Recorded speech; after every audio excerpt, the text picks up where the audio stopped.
So I was having a crisis of faith, and no small part of that was due to we had been reading Lord of the Flies in English class. That's not true now that I think about it, but we'll go ahead saying it is. And what I did was quite simple.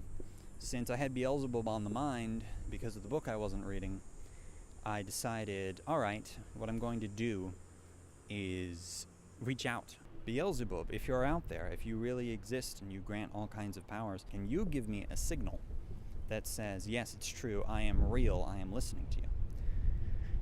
And then the most incredible thing happened. I don't have footage of this naturally, there was no camera with me at the time. But what happened was, there was sort of a seam in this window, and I started hearing a buzzing coming out from the seam, and I watched this little hole in the rubber plaster around the window.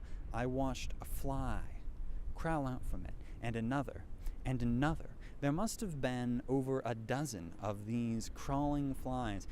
Now, naturally, I bolted. I ran into the gymnasium, and I never went back to the window that day to see if the flies were still there. At some point, at any rate, at some point they were definitely gone. They didn't stick around.